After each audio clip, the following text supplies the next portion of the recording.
Film start होती है तो हम देखते हैं कि एक डिटेक्टिव जेकी फोन पर एक लेडी से बात कर रही होती है। फिर वो लेडी से कहती है कि तुमने अच्छा किया कि मुझे कॉल की, और वहां से निकलना मत जब तक मैं नहीं आ जाती। डिटेक्टिव जेकी कार पार्क करती है पर तभी शूटर्स उसे शूट कर देते हैं और वहां से चले जाते हैं। फिर हम देखते हैं कि डैन टॉम से, जो टीएनटी डिपार्टमेंट का हेड होता है, उससे कहता है कि जेकी को मार दिया गया टॉम। तो टॉम कहता है कि वो किसके पीछे थी, कुछ पता है? तो डैन कहता है कि पैसों के पीछे थी। दूसरी तरफ एफबीआई वाले टीएनटी के ऑफिसर से पूछताछ कर ऑफिसर जेडी अपने भाई एफबीआई वाले पर गुस्सा हो जाता है और उसे मारता है। वॉशरूम में डैन आता है जेडी के पास। जेडी कहता है कि कोई कुछ नहीं कर रहा जेकी के लिए, एफबीआई वाले सिर्फ हमें बदनाम करना चाहते हैं। उस पर डैन कहता है कि हाँ, तू सही है। जेडी बाहर आता है जहाँ और भी ऑफिसर्स बैठे होते हैं जो बात करते हैं कि ये क्या मामला है, पर किसी को समझ नहीं आ रहा होता। डैन एक मैसेज देखता है जो अननोन नंबर से आया होता है। डीए वाले टीएनटी डिपार्टमेंट आते हैं जहां वो कुछ टीएनटी लोगों को अपने साथ ले जाते हैं ओवरटाइम का कहकर। डैन अपनी टीम के पास आता है और कहता है कि मुझे एक पैसों की खबर मिली है, तो मैं वहां जा रहा हूं, तो कोई आना चाहे तो आ जाए। रो डैन से पूछता है कि कितने पैसों की खबर मिली है, तो डैन कहता है कि 150 मिलियन की। उसके बाद पूरी टीम निकल जाती है। पूरी टीम एक कोलंबिया माफिया की कॉलोनी में आती है जहां वो डेजिल लोपेज मोलिना के घर पर आती है और उसकी इजाजत के बाद घर की तलाशी लेती है। घर के ऊपर एक कमरा होता है। डैन और जेडी वहां जाते हैं। डैन एक तार खींचता है तो एक विंडो खुलती है। वो दोनों शॉक हो जाते हैं। नीचे डैन और जेडी डेजिल से पूछते हैं घर के बारे में, तो डेजिल बताती है कि ये घर मेरी दादी का है। ऊपर क्या है मुझे नहीं पता। और टीम को ऊपर बुलाता है। वो एक बाल्टी खोलते हैं तो उसमें पैसे होते हैं। डैन कहता है कि ये तकरीबन $20 मिलियन हैं। वो सिवाय जेडी के बाकी सबका मोबाइल फ़ोन ले लेता है। जेडी कहता है कि हमें एफबीआई को कॉल करनी चाहिए, पर डैन उसे मना कर देता है। वो बात कर ही रहे होते हैं तभी डेजल कहती है कि तुम गलती कर रहे हो, तुम्हें जितना पैसा चाहिए तुम ले जाओ जल्दी, वरना हम सब मारे जाएंगे। तभी रो बताता है कि एक कार उनकी तरफ आ रही है। डैन लोलो को कहता है कि सारी बाल्टियां गैराज में रख दो।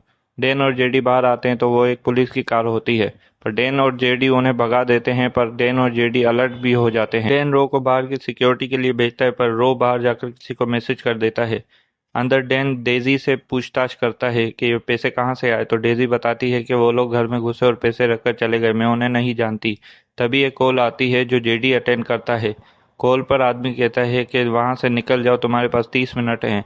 $150 मिलियन के लिए किसी को मरना नहीं चाहिए। जेडी डैन को एक रूम में ले जाता है और कहता है कि तूने मुझे 3 मिलियन बताए, पर उस फोन वाले ने मुझे 150 मिलियन बताए, तो तूने मुझसे झूठ क्यों कहा?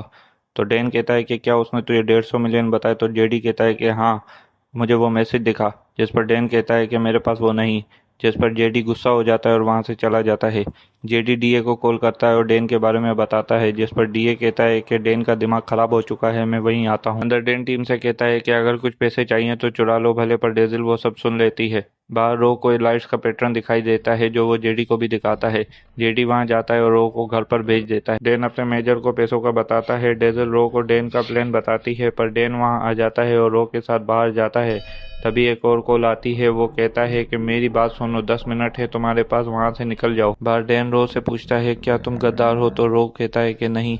तो डैन रो को पैसे गिनने के लिए घर पर भेज देता है। अंदर रो डेजिल को कहता है कि तुम घबराओ मत, मैं तुम्हें कुछ नहीं होने दूंगा, और टीम के पास आ जाता है। तभी वहां डैन भी आ जाता है, पर लाइट्स चली जाती हैं और फायरिंग स्टार्ट हो जाती है। दोनों को गोली लगती है, पर रो और डैन बहादुरी से मुकाबला करते हैं, पर शूटर्स भाग जाते हैं। माफिया का बॉस कहता है कि तुम पर हुए हमले में हमारा कोई हाथ नहीं। डैन, जेडी और रो टीम के पास वापस आ जाते हैं। डैन और जेडी एक दूसरे पर गुस्सा हो जाते हैं और लड़ते हैं।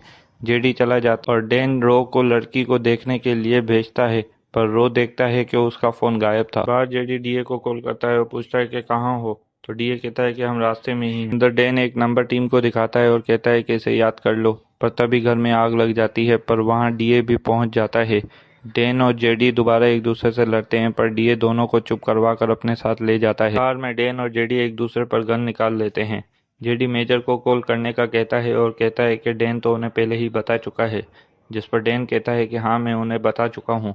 जिस पर रो कहता है कि नहीं, डैन ने नहीं बताया उन्हें।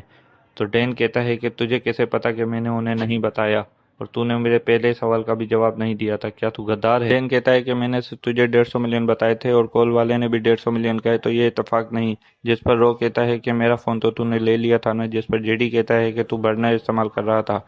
फिर डैन कहता है कि मुझे सिर्फ ये पता लगाना था कि तू किसके इशारों पर नाच रहा है।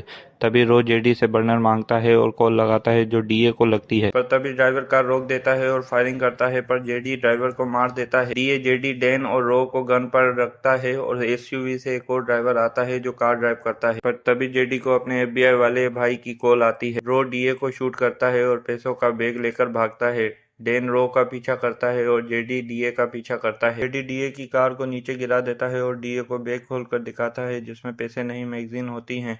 फिर जेडी डीए को मार देता है और डैन रो को गिरफ्तार कर लेता है। वहाँ गर्ल्स असली पैसों के साथ एफबीआई के ऑफिस पहुंच जाती हैं। वो पैसे लेते हैं और लड़की को 20% देते हैं और डैन और जेडी बीच पर सनशाइन देखते हैं।